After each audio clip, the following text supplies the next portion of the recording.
Lovely. So do turn off your camera if you'd rather not be recorded, but if you feel like you can handle it today, do please leave your cameras on, especially for our breakout rooms later on, which won't be recorded anyway. So my name is Bella, pronouns she, her, for those that haven't met me yet, and I'm the Local Action Officer for Sustainable Food Places at Sustain. So this is the campaign's breakfast on less and better meat. We've had a few conversations with food partnerships recently about how it's not always the easiest thing to campaign on. So we just wanted to host a session as a way to open up a bit of a conversation with other people in the same position as you, and to do a bit of troubleshooting, really, to see if we can come up with some new ideas for how we can approach our campaigns. Meat consumption is already a really sensitive topic and one that's been highly polarized in recent years. And the context of the cost of living crisis has kind of added just another layer of complexity to this work. So we've got a bit of a big subject to get around in the next hour and a half, but I'll pop the agenda in the chat again for everyone. And do feel free to pop your names and organisations in the chat as we go along as well, so we know where everyone's coming from, and in case any of you haven't met yet. Lovely. So the plan is to hear a couple of updates from me, plus a really quick presentation on some different approaches to campaigning on less and better meat. And then we'll hear from Turnell from Good Food Leicestershire about their campaign on less and better meat. And then from Beth Bradshaw at Food Active about some of their campaign work at the local authority level, and what Beth's tips and techniques for campaigning are. And then we'll take a bit of time for questions, and after that split into breakout rooms where you'll be guided through an activity and a discussion about an actual example of a less and better meat campaign. And in there with your group, you'll come up with some ideas for taking that campaign forward or troubleshooting some of the issues going on there currently. And then we'll come back together and have a chance to share what we've discussed in there. So first, some quick updates from us. On the 20th of July, we're going to be hosting the SFP Day of Celebration and Action in person in Westminster. Oh, sorry, if anyone's not on mute, do you mind just popping yourself on mute? Thank you. So food partnerships will have received their invites already, and sadly we can just have one person per partnership come along. But for those of you who aren't able to attend either because you're not from a food partnership or because there's a couple of you, then we will be live streaming the talks. And the day is going to be an opportunity to put the amazing work of food partnerships on the radar of local MPs, and to put out a call for action. So we'll be hearing from food partnerships and from several MPs. So it's definitely worth tuning in. And make sure someone from your partnership signs up on Eventbrite, and everyone else be sure to tune in online. And we'll be publicising the online event really soon. We've also got an update from Ruth and Sam, who work at Sustain on the Food for the Planet campaign. They're going to be publishing later in the year a UK-wide report assessing councils' climate strategies in relation to food and farming. So that's going to be coming out around about the winter months, and it should be a really helpful campaign document for local groups. It's going to give a picture of how each council fits into the national picture, so do keep your eyes peeled for that later in the year. And a couple of other events we've got coming up. On the 11th of July, we're going to have another campaigns breakfast on developing a good food economy campaign. So make sure you sign up to that. And we'll also be running a webinar on the 7th of September on procurement. So there'll be invites coming around for that in the near future. So first things first, I'm just going to run through a quick presentation that Sophia's helpfully put together about different approaches to campaigning on less and better meat. So if you bear with me 1 second, I'll just share my screen.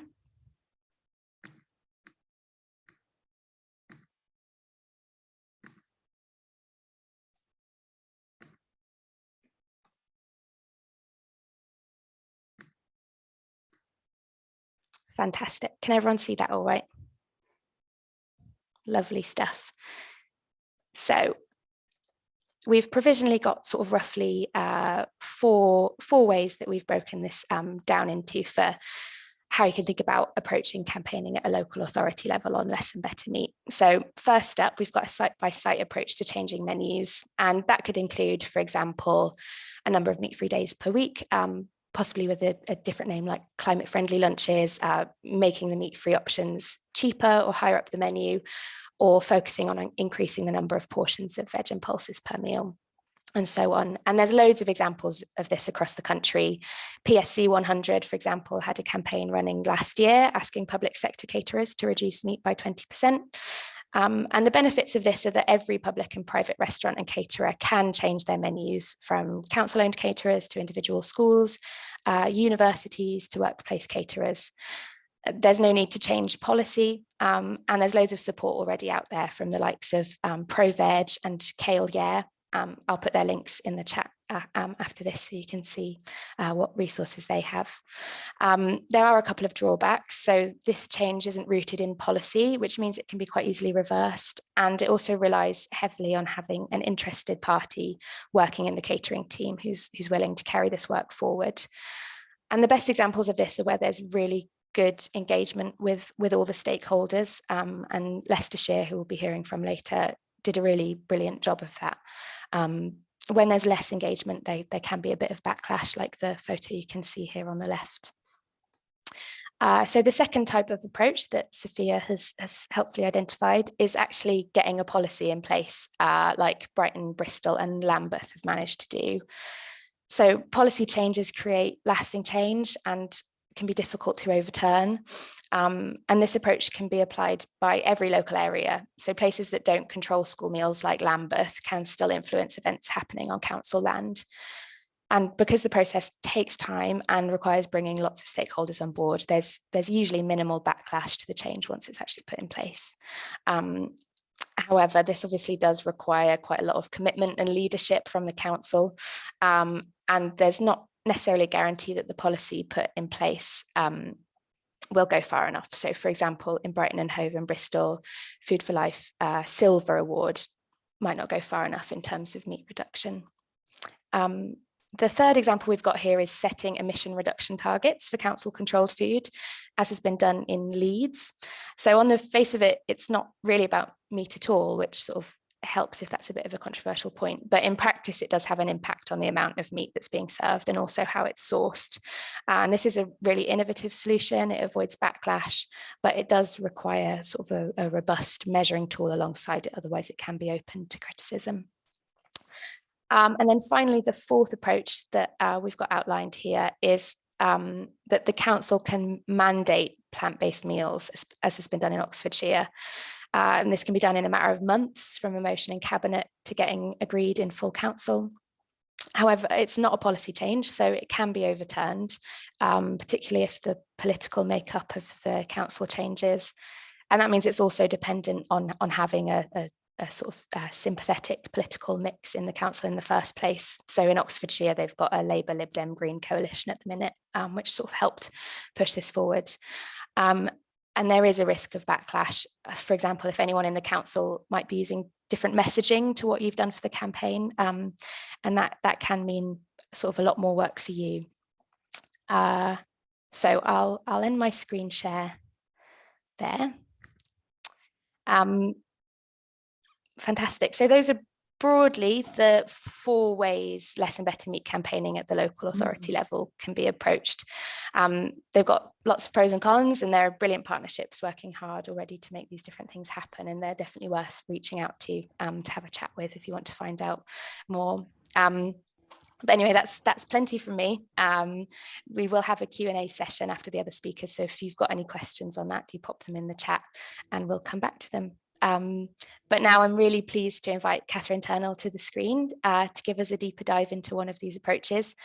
So Kat joined Good Food Leicestershire in December. She works part-time in a team of 3 with Public Health Department at Leicestershire County Council, and is looking to encourage regenerative farming within the county and within the local authority's farming estate, and to feed the produce of that into the catering wing of the county council, with the goal of improving school children's diets, local wildlife and the environment. So yeah, I'll put myself to one side and welcome Catherine to the screen. So take it away, Kat. Okay, thank you. Good morning, everybody. I feel a bit of a fraud among you because I'm only sort of 4 months into working with Good Food Leicestershire, and I imagine a lot of you will have far more experience, far more knowledge, so bear with me. Right, to begin with, if we can have a look at slide 1, which is the Food for Life slide. So we're very lucky in Leicestershire. We've got gold standard Food for Life feeding 35,000 primary school children throughout the County Council's catering wing, which is Leicestershire Traded Services. And obviously it's a county, it's rural, so Leicestershire is a big farming county. We're about 85% farming, and yet currently we're tied into procurement contracts with ESPO, which means we aren't reducing food miles through pollution, we aren't supporting the local economy, and we're not enhancing local food security. Further, without the connection between farmer and grower, and our catering wing, we're unable to support and encourage farming methods which enhance nutrition and biodiversity and protect our environment. However, that said, and I know it's common across the board, we are at a county council which has signed up to be net zero by 2030, which is not very far away. So we're going to have to really pull up our socks to try and achieve this. So the net zero by 2030 gives us great leverage to try and present a case for local procurement and local production through carbon savings. And currently with the situation in Ukraine and Europe, and I know we buy in something like 46% of food from abroad, and people are more aware of that. Certainly the council is more aware of what the situation is, and we've got, as you all know, we've got rising food prices, we've got energy prices, we've got fuel costs, and all of these aspects highlight the need to grow and buy locally produced food that is nutritionally superior and kinder to the environment. So if we can just flick to slide 2. So obviously, how do we do that? How do we make this a reality? Well, the truth is we don't know yet, because what we're doing, it's an attempt, it's an effort to get something done, but we haven't achieved our end goal. But what we're doing is, if we look at the idea that what can be excuse me, sorry, I'm just croaking, I'll try not to. It's so it's based around the notion that what can be asserted without evidence can be dismissed without evidence. So we need to back up our efforts with evidence. And so we've come up with the environmental footprint of food. And so it's all about methodology and agreeing sort of baseline data for carbon and biodiversity. So if you can, I could read it out, maybe I should read it out. So identifying the potential carbon gain through reduction in carbon emissions and sequestered carbon, the potential gain from switching from large scale to small scale regenerative supply. Then there's the biodiversity gains by switching from large to small again, and the assurances for Food for Life moving forward, because budgets are getting tighter, and I know the catering wing it's been struggling through COVID, but it's also been struggling as their budget has, the cost of rapeseed oil went up 100% overnight because of the demands on sunflower oil as a result of what's going on in Ukraine. So the environmental footprint also looks at what we'd like to do is to try and support the county council to look at and agree definitions and ethics for strategic decision making that create standards. And we've got a very large farming estate, unsurprisingly perhaps, in Leicestershire, and currently we just have landlord and tenant agreements.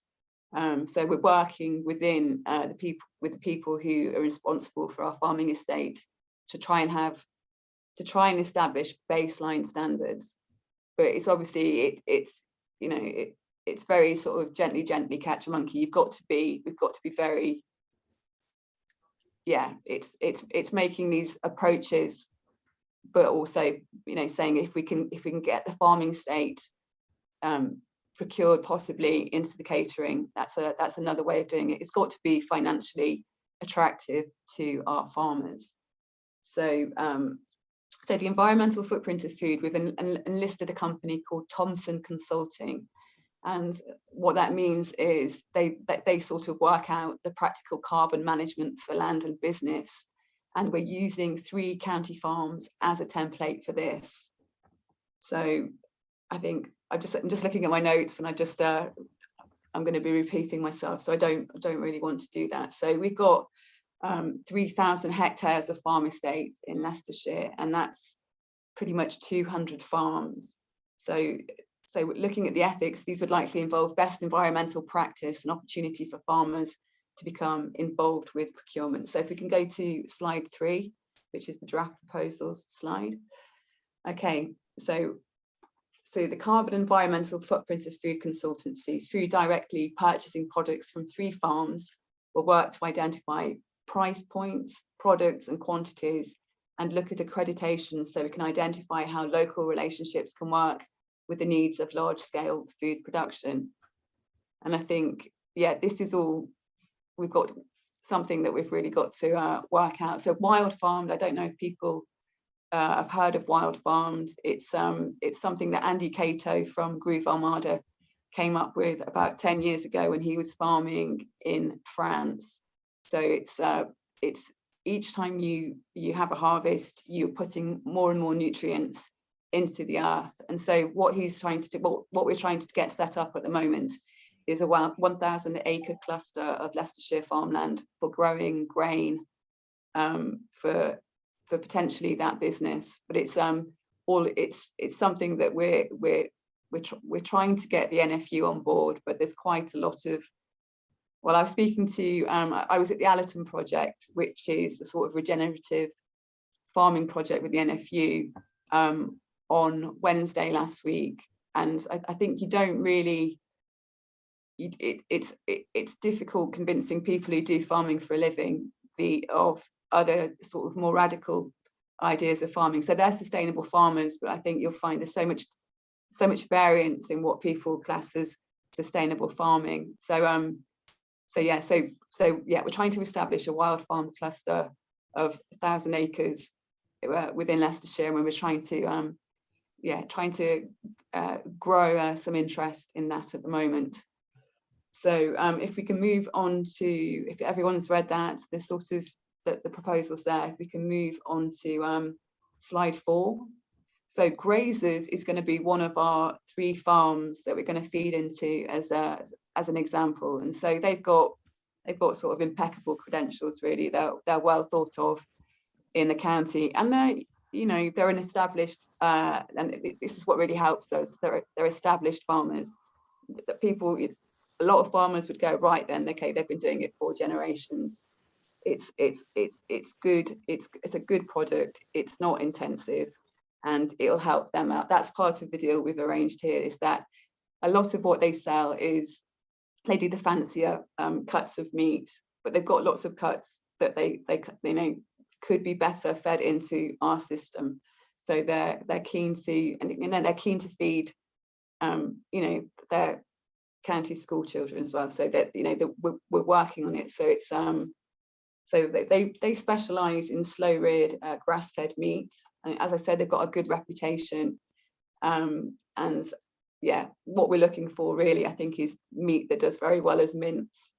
So we've also got out in the wilds of Lutterworth in the south of the county, we've been involved with the Stanford Hall Csa, which is a regenerative farming project, and we're looking, and they they've been growing the wild farmed regeneratively grown beans, and so we're trying to feed that into the school food system as well. And that's part of the sort of the less meat aspect of it. So these are beans high in protein, full of nutrition, and so we're trying to feed that into Leicestershire traded services as well. So if we can go to slide 5, sorry, even. So wild farmed grain, it's similar to the bee meals in terms of regenerative farming, but so we're looking obviously to set up the cluster, and we'll be looking at the quantities needed, the prices, and the production. So yeah, we're trying to get the word out through the NFU, but that's sort of, yeah, it's a conversation that we still need to have. So as we are at present, we're establishing what the environmental footprint of food is, and we're working with, we're chipping away at a few projects, and we're hoping to have some, we've got little bits of traction all over the county, and the idea is that we keep chipping away. But the county council is serious about reducing its environmental footprint, and farming, even though I think most of us would agree with a third of greenhouse gases generated by farming. The NFU locally believe that's 10% of greenhouse gases. So we're dealing with people who do different maths as well, but we still need these people on board, very much so. So so that's my PowerPoint. I'm afraid it's my first one, so if it was a bit weird, I do apologize, but hopefully it made some sense. Thank you. Kat, it was great. It was really, really great, especially for a first. It was really good. And it was really inspiring too. So thank you so much. It was really interesting to hear from a county perspective where you're actually working directly with farmers as well. It's a really interesting case to hear about. So thank you for sharing that. If anyone's got any questions for Kat, do pop them in the chat, and we'll be coming back to those after the next presentation. So our next speaker is Beth Bradshaw. She's a project manager and registered associate nutritionist working at the public health charity Food Active. So within her portfolio of work, she's responsible for the coordination of the Food Active local authority network, including hosting network meetings, the annual conference, managing the programme's communication channels, and various campaigns, including Gulp and Kind to Teeth, as well as leading the programme's policy and campaigns, resource development and training courses.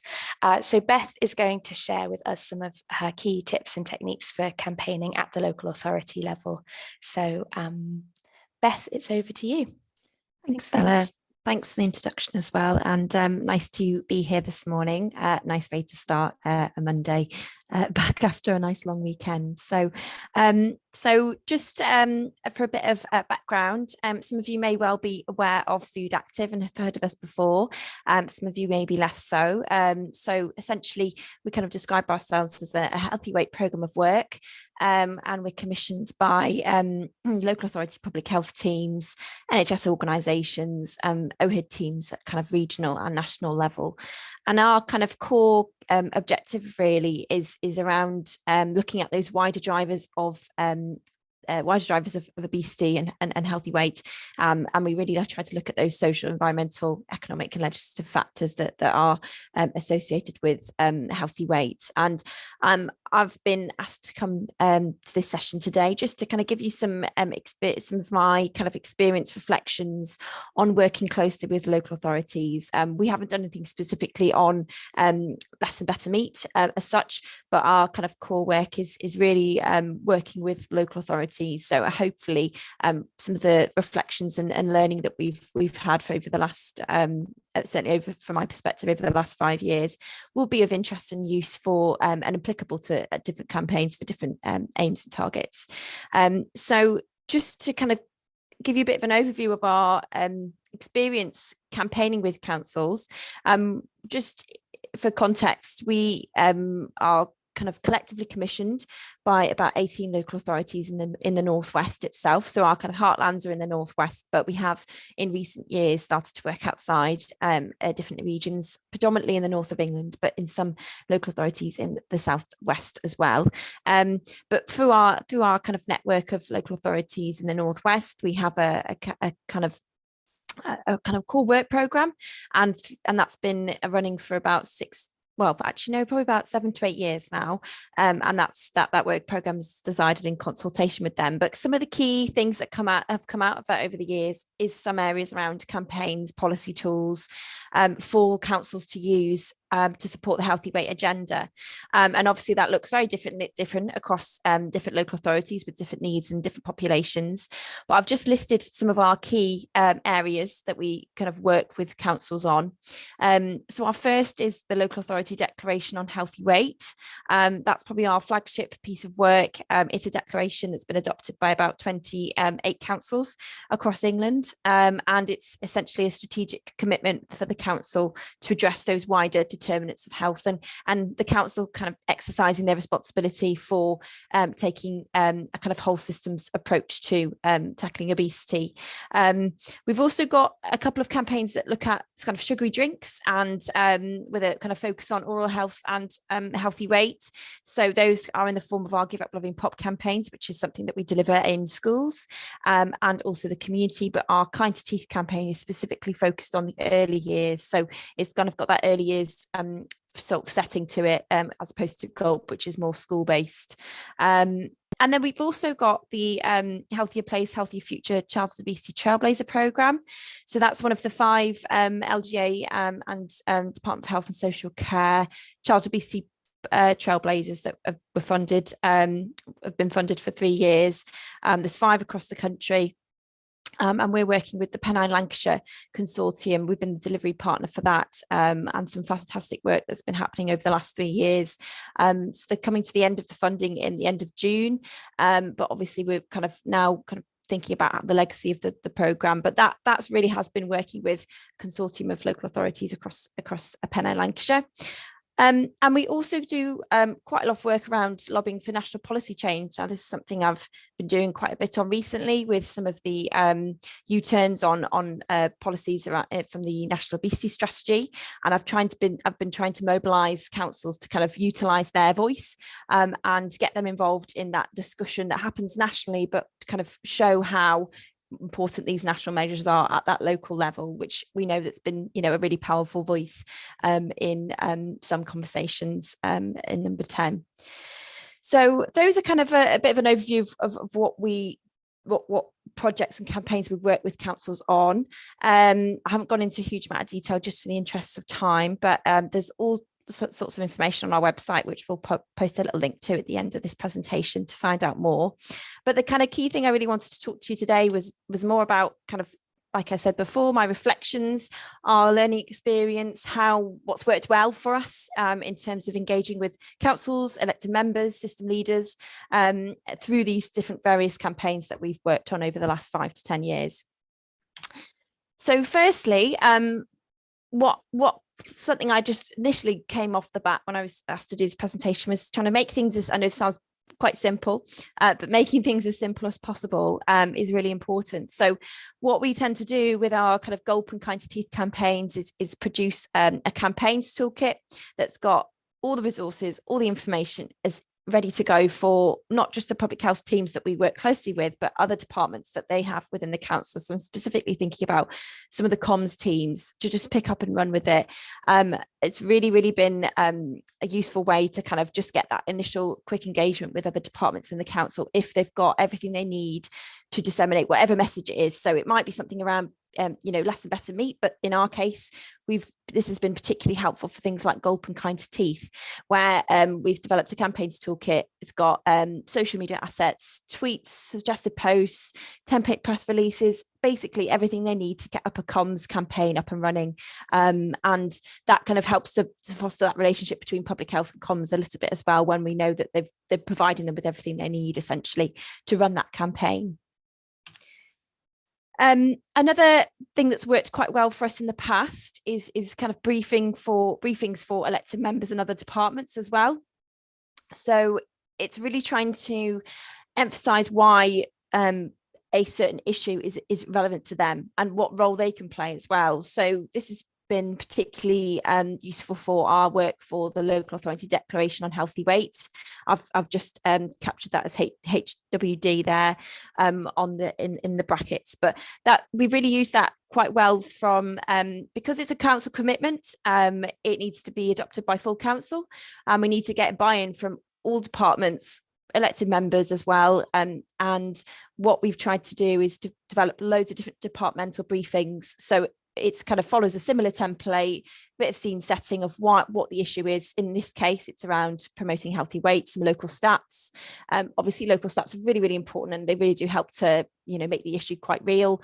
And then making it relevant to that particular department. So, for example, housing, transport, elected members, it's just trying to make it as relatable as possible, and making them really realise that, why they should take notice, essentially. So, and making those as snappy as possible is something that's worked well in the past. So we've really tried to make them as kind of one-pager briefings in the past. So just means that, we're not asking whoever it is to read lots and lots of text and information. So that's been something that's worked well for us in the past.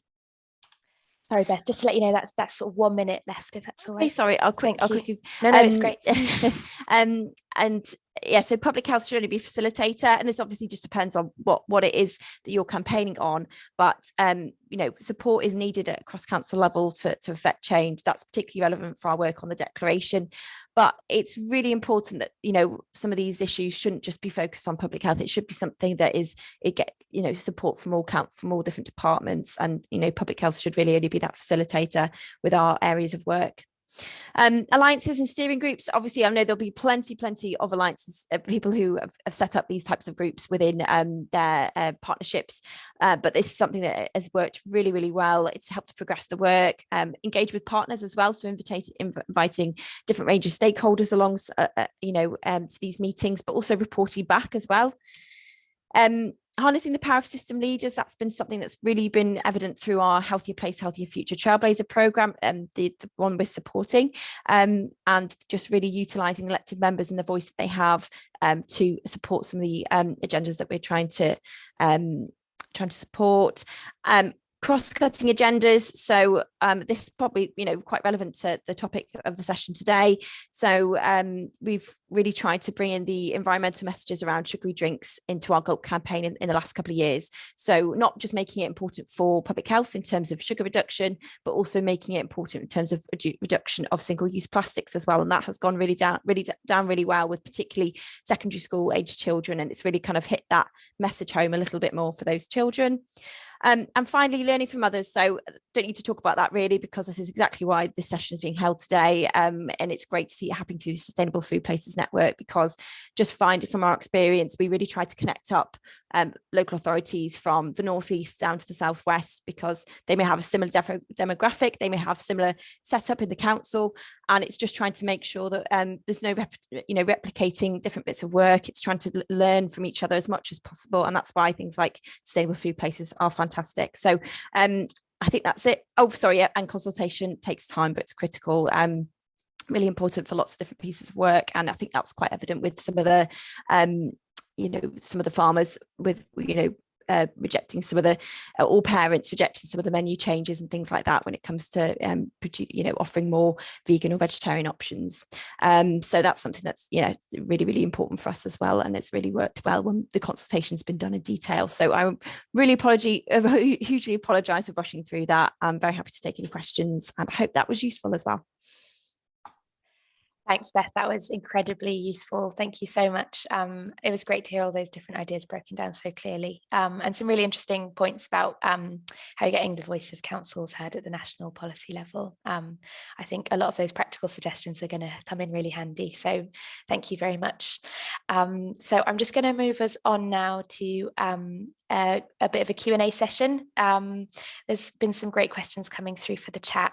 I'm conscious Beth will have to nip off in a moment, so I'll just go in first with a question that, well, I think it's aimed at both of you, but it'd be lovely to hear a comment from Beth on that before you need to go. So someone has put in the chat, Marianne has put in the chat that they're interested to learn about the mechanisms for campaigning within local authorities. So their role is hosted by a county council, and their colleagues are very clear that their role as public servants is not to lobby elected members or become overtly politically active. So is there any advice on negotiating this sensitivity so as to campaign for change without breaching organisational codes of conduct? Okay, it's a tricky one, and I feel similarly tied at Leicestershire. The the one thing that I think me and my colleagues have been really sort of strongly instructed in is present the evidence. It's got to be evidence based, and I know there is. We're sort of lucky to have a fairly active environmental counsellor. So she is sympathetic and she is supportive. But I think we are also incredibly aware that we are working within a political framework, and there is, I think there is a growing recognition of the scale of what we need to do to be more sustainable moving forward. So yeah, it's a tightrope. It is a tightrope, but yeah, it's always comes down to evidence. Can you improve the economy by doing this? I think that's one of the ways forward. Can you reduce net zero? It's all about putting the argument together. But yeah, we're I've been told to sort of, you know, we're very sort of mindful when it comes to what influence we can have politically. It has to all be evidence. Okay, I hope that helps. Thanks, Kat. Would you like to come in with anything else, Beth? Perhaps just a few things, but I think I've got some really good advice there. I think it's something that, you know, comes up quite a lot with some of our local authority network as well. They kind of use us as a bit of a lobbying arm a lot of the time because we aren't connected to local government, and that's kind of a key asset, really, I think we play to some of the local authorities we work with. But one thing, perhaps the Trailblazer program that I mentioned, you know, that's a really fantastic program. It's been sort of tapping into lots of different levers to support and address childhood obesity, and one of them is around system leadership. And what they've been trying to do is develop lots of health and wellbeing sessions for elected members to help kind of increase their level of understanding of some of these issues, depending on what it is. They've also developed some training that the elected members will take part in around health and wellbeing. So this kind of really supporting and engaging with elected members to increase their knowledge and understanding perhaps of whatever the issue might be. That's just something that perhaps might come to mind, but I think it's a really, really good question. Like I said, I think Kat's got some really good suggestions there. Thanks, Beth. And Emily's also put in the chat that ensuring cross-party engagement is also really important. When she worked at Brighton and Hove, the council changed colour regularly, so it's important to have councillors of all colours on board. So we've got a few more questions in the chat. One, which I think is for you, Kat, is what's been the main driver of the commitment? I think you might have already commented something in the chat on that, so I might also squeeze in another question to add on, if you don't mind, which is how a practical question from Fiona about how the schools handle the beans in Oxfordshire, as in what format do they arrive at the school? So in Oxfordshire, they're struggling with schools' ability to prepare and handle entirely unprocessed products. Well, this is something. I mean, we've given Leicestershire Traded Services bags of unprocessed beans, so they've been threshed, but they're pretty much as raw as they come. So that we're quite lucky is in that you know, people are big curry fans around here, so I think there's the idea of sort of processing them into curries, and some of that can be, you know, frozen and what have you. But yeah, Leicestershire Traded Services make most of their food from scratch already, so it's something like 80% from scratch. So it's probably not as much of a challenge. But they seem fairly open to sort of working with beans and pulses. But yeah, but it is a large organisation as well, and most of the schools have kitchens, so it's not beyond the realm. It's probably more doable here than in other places. And on that, Kat, we've had another question from Louise Denham saying that they're interested in some of the logistical setup of the work that you're doing, and what sort of infrastructure is being set up to enable that work. It's all partnership work. It's all I suppose scattershot makes it sound uncoordinated, but it is. It's trying to get it's farms, it's NFU, it's it's just building those links together. I mean, it's just trying to prove the case repeatedly that what we need to do is change the current system. But not to say, and that's, it's just there's a lot of it's partnership work. So we've partnered with Wild Farmed, we've partnered with the NFU, we've partnered with farmers. We're trying to work within the county council to get to the farm estate. So it's building connections. There's nothing that we can do on our own, absolutely nothing. So it's just trying to build up those veins, really.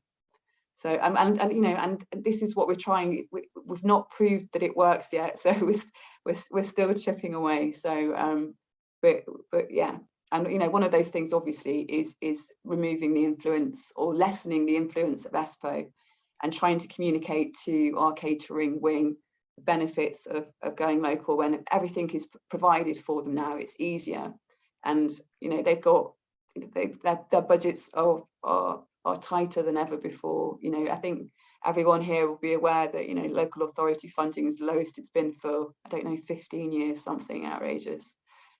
So yeah, it's building partnerships and trying to hear what other people are saying as well, because we're not farmers, we're not working in catering services. And I think it's just, trying to be as empathetic as possible, but also just reassuring people that the common goal is worth going for. Great. So we've got time for one last question. Thanks, Kat. That was really helpful. So I've got one more question to get through. This is for Kat as well, but I wonder if it might be helpful to hear from Beth to comment generally on the value of impact data and where to get those measurements from. So Kat, are the farms already tracking any of the data that can be used to report food impact on carbon and biodiversity? Fiona says that she's mindful of trying to introduce new measurement schemes. If there's stuff they can already piggyback on, that would be helpful. Yes, there is. I mean, I've not been dealing with, but we've got one farm on board. We're currently, and we've got one sort of one public-facing farm on board. We've got the community-supported agricultural projects feeding into this as well. So, right, sorry, my brain's just gone blank. You're trying to, so yeah, no, you're going to have to remind me of the question again. Sorry. No, that's right, Kat. Sorry, I'm really firing them at you today. It was whether the farms are already tracking any of the data that can be used to report. Thank you. Yeah, they will be. They will be in terms of farming, because we're moving from the common agricultural policy into the new ELMS payments, which are the environmental land management payments. Every farmer in the country is working out ways to measure the environmental benefits of their farm, the carbon capture, and there are dozens and dozens of different applications on the market to measure this. I was only sort of aware of this situation as recently as last Wednesday, and I've just looked to see. I've looked to see what's out there, and there are so many different applications that farmers are using. That one of the earliest ones, I think it was the earliest one, came out in 2010, and it's called the Cool Farm Tool, and that's the idea that the farmer can say what they're doing, how much, how many savings they're making. But interestingly, the Cool Farm Tool, and this just goes to show the deceptive nature of maths, Cool Farm Tool doesn't measure methane. And it's so on a livestock farm, that's obviously a big thing.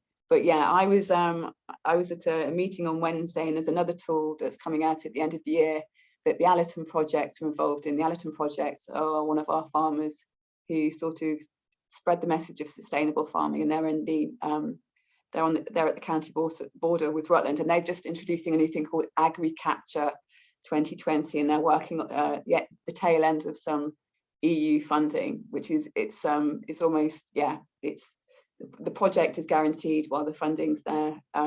So Agricapture is coming out at the end of the year. So all farmers in this country will be looking at or tied up into some measurement device for checking, what they're doing for, I suppose, runoff capture, soil cover. That they'll all be looking into it. So yeah, if you type in, farming apps, I mean, that's it. I mean, I think one of the things that I've become really aware of in the past 4 months is just how techy modern farming is. We've got the old sort of ladybird books with farmers in, and it couldn't be. They've got satellite technology coming in. They don't even steer their tractors anymore. It's all done by GPS. It's super impressive. I mean, I met a lady on Wednesday who was from she was starting up her own IT farming. She's got a startup, and she was being funded by the European Space Agency to create this. So that it's a great question, actually. It's a really serious developing area of business. So everyone's on that pony, finding out how they can get these payments by making their farms as sort of as watertight as possible. So it's evidence again that we're doing this, and I'll have that money, thanks. Yeah. Thanks, Kat. That was really, really helpful. Thanks for running us through some of those. I'm going to have to wrap up the Q&A there so that we've got plenty of time, unless, Beth, you were itching to add anything to that point specifically. Okay, brilliant. Well, thank you both. That was really helpful, and thanks for all the brilliant questions. So we're just going to split into breakout rooms now, where you'll hear from a food partnership about their campaign on Less and Better Meat. And together with everyone in the room, you're going to be guided through an activity and a discussion to come up with some ideas to either take their campaign forward or work on through some issues. And that'll hopefully give everyone in the room a bit of food for thought for their own work as well. So you'll have half an hour in there, or maybe if it's not too late to change it, Ren, maybe 25 minutes. We're running a little bit under over time. And then we'll come back together, and one volunteer from each group will give a bit of feedback so we don't miss out on anything that's happened while we're in the rooms. So I'll just ask my colleague Ren to put us all into rooms, and I'll pause the recording and see you all in 25 minutes.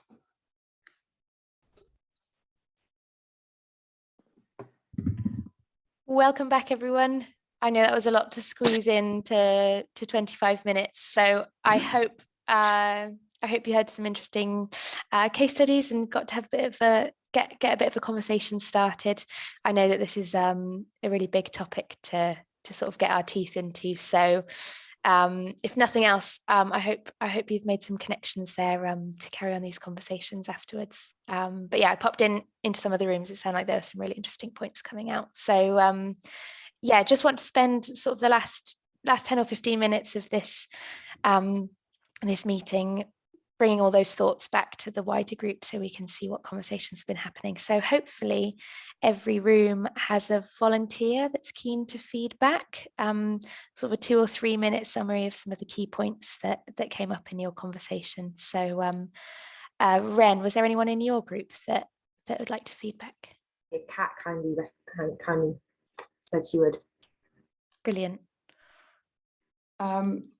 Yeah, we were looking at how to put the bigger players within the food system in their place, as it were. So, but that was using Miro, and or Miro, and I don't think any of us were particularly well versed in using it. So it turned out to be a lot of people introducing themselves and the stuff they're working on. But it was really instructive and helpful to learn that there are so many people just starting out as well.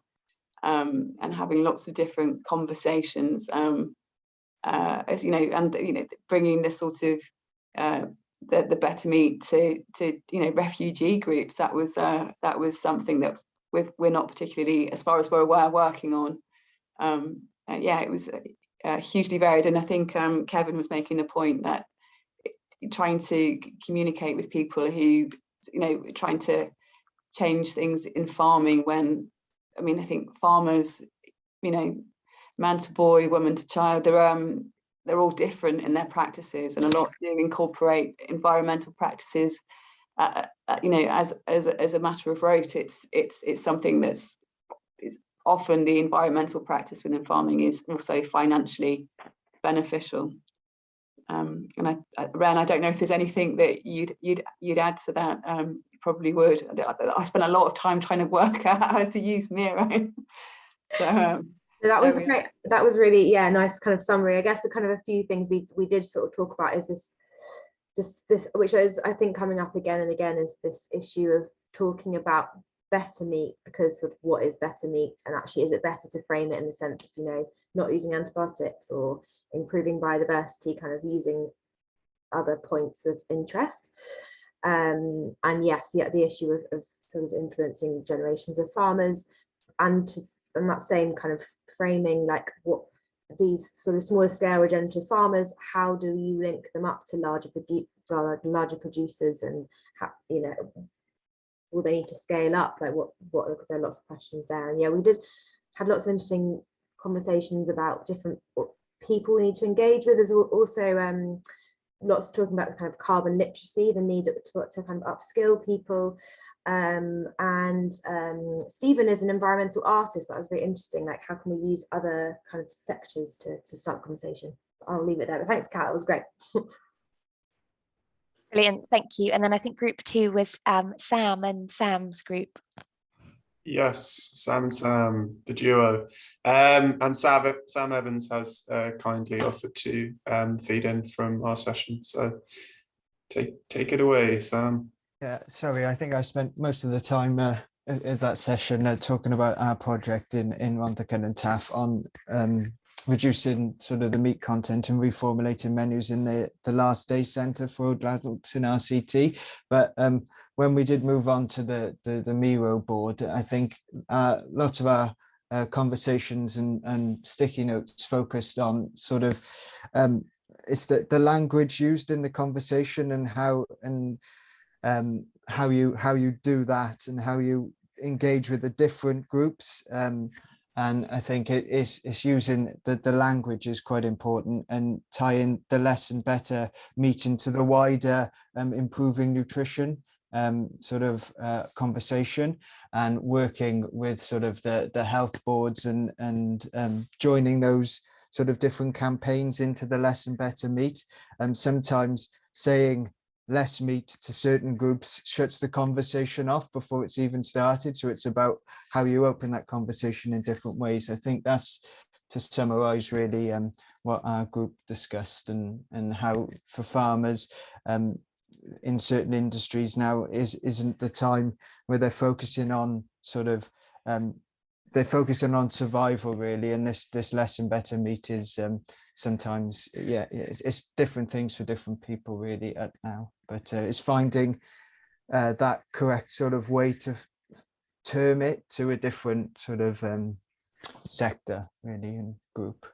I think anything else Sam or anybody else in the group would like to jump in, please? Yeah, I think that was a really good summary, Sam, thank you. And a couple of the points that I took away. Well, one, just to echo what you said, Sam, we just had a reminder, farmers are really hard up against it at the moment, and they're in survival mode. So we need to be really sensitive of the messaging that we're using when engaging with them. And then a couple of the other points I thought were really interesting was, the first was that one of the people in our group was basically engaging with this less and better meat kind of framing through an expert group, so a nutrition board in the local area, basically, which I thought was really interesting, because the key recommendations that came out of their meetings with this nutrition board, I think I'm telling this right, were basically that more fruit and veg should be on children's plates, less starchy vegetables, and less and better meat as well. So that's a really great way of kind of getting an expert seal of approval for some of our work, and potentially quite an interesting avenue for engaging with councillors on this healthy kind of aspect of the less and better meat campaign. And then secondly, which I thought was really interesting, we heard a case study from France, which was basically about people kind of taking a similar approach on this kind of less and better meat angle, but kind of looking at the cultural influence of kind of meat and the cultural representation of meat, particularly as something that we derive, you know, energy from, strength from, vitality from. And it's really important that we break that kind of cultural framing and cultural understanding of meat, which doesn't actually necessarily cohere with, you know, how nutrition actually happens. And they're basically working with sports clubs in their local area to do kind of like an information campaign, engaging with children. And I'm not sure if there are other aspects of the campaign, but that's the thing that I picked up on just, you know, the fact that, you know, your local sports people or your sports heroes, you know, are reducing the amount of meat they're eating, and they're also, you know, high performing athletes. So kind of breaking that association, which is quite fixed between, you know, meat and health or meat and strength. So I thought that was really interesting as well, because you're seeing groups approaching, you know, engaging with the less and better meat framing through different kinds of groups. So you have an expert group, but you also have kind of a group which is more culturally influential, and how, you know, each of those is kind of effective in different ways, and maybe even combining those in a local area could be an even more effective way of pushing messaging. Anyway, I've spoken for far too long, and I'll hand back to Bella. Thank you. Thanks, Sam and Sam. That was great. So group 3, that's Sophia and Fiona. Have we got a volunteer to feedback from there? I think it's me to feedback. Kind of twisted your arm to Yes. report back, if that would be okay. Yeah, no, that's fine. So we were talking, we introduced it around the issue in Oxfordshire that Bella had raised at the start, around we've had this sort of plant-based motion passed by the councils, which has been quite inflammatory and divisive, and ended up with farmers protesting around the council going vegan. So a lot of the conversation was really around the communications and how we bring people on board around a more, you know, so a more nuanced, less and better meat messaging, rather than sort of this divisive plant-based and veganism. And a lot of our discussion, which was really helpful to me, was around thinking about different stakeholders and what we need to do, sort of specific messaging for each of those groups. So we talked about thinking about farmers, maybe in the sort of the regenerative farmers who are on board with this mission, and how we might be able to use them as allies to sort of showcase some of this work and to show that it can be done, and sort of creating those links between those farmers and our schools or our councils to demonstrate that that can work, and using that as a platform to engage other farmers who might not be so far along that journey of sustainability, but to sort of showcase that it can be done. Again, this sort of idea of showcasing, you know, using small steps to show it can be done, with schools that have done more around introducing this to those menus. And we talked about one school that we have, which is vegetarian, and it's great. It's a great example and what they're doing, but perhaps it's a bit too ambitious for some schools. So using some easier models of just a dish that people have introduced, or a day a week that people have introduced. So that was really good. And the other just sort of people that we talked about around in terms of their influence and interest is, obviously Jeremy Clarkson's quite an interesting one for us, because but it's just that sort of sense of famous people and how they can be useful. But equally, we have a nervousness around that because we can't control his messaging. So it's that sort of, it could be really helpful, but we're wary of that. And I don't think I think we just flagged that as a potential issue. But, you know, sort of that focus of working with people that we can, and trying to bring other people on board slowly through demonstrating progress in other areas. Amazing. It sounds like some great ideas came out of that conversation. Really glad.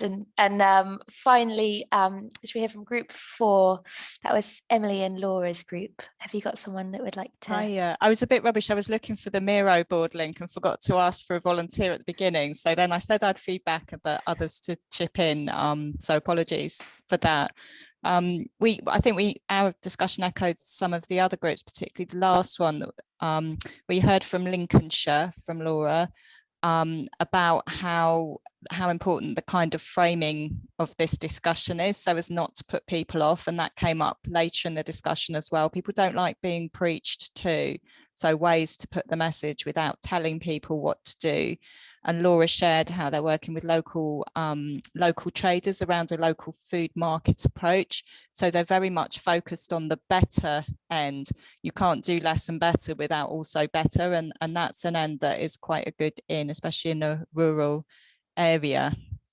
There was also a discussion around the fact that positive framing could be, we learned quite a lot from the Veg Cities approach, and we heard from Leeds about the just one more portion approach. Actually, you know, supporting more veg, more beans, as we heard from Leicestershire at the beginning, is a really nice way round to put it. So it's not about depriving people, it's about celebrating having more veg, more alternative proteins, more beans. And I think sort of related to that as well, we did sort of remind ourselves that some of the best places where they've introduced things like meat-free Mondays or meat-free more than one day a week, actually they just didn't tell their customers. So if people just introduce it but don't make a big deal about it, nobody even notices. It seemed to be the learning, and everybody sort of had an example of that. So that's the other ways to do it, but not tell people, just to focus on the positive, you know, fresh, healthy message. We did also just discuss some interesting challenges around the key stakeholders as well. In Scotland, one of our Scottish colleagues found that public health, obviously who we all thought were quite important, really isn't engaged, and actually they really weren't on board with the idea of less meat. So we talked about going back perhaps to the Eat Well plate, which is really clear about how much meat we should have, and it's really clear we're having more than that. So that felt helpful, and there were reminders as well about patchy responses with the NFU as well, and it felt really helpful again to remind them about their climate change strategies at the minute. Some parts of the NFU are all over this, some of them really aren't, so that was a suggestion. And I think actually, you know, I think I'm going to stop there, because I think the main takeaway from us, I think, though, was about the positive framing. And that's right, engaging people on the grounds they want. So somewhere I was doing really well with their public health department because they'd already engaged with them over something else, and then they were hoping to bring them into this. So using existing positive relationships to bring in a new message. Was there anything I missed, group? That was a bit quick. Looks No, like my favourite thing was what Talia said. It's about making people excited. such a good point. Thank you, Laura. Thanks, everyone. That's there's lots to take in there, lots and lots of ideas. I feel like we could probably do another 3 hours of kind of really getting into the details of this. So thank you all for your input. And thanks again to our brilliant speakers and facilitators and the food partnerships who presented in our breakout rooms. If you do feel like you need any more of these conversations, get in touch with us, either myself, I'll put my email in the chat again, or Sophia, and let us know if you need any more sessions on Less and Better Meat specifically, or anything else for Food for the Planet or related campaigns. And yeah, the recording will be shared soon, and I'll share the slides around as well.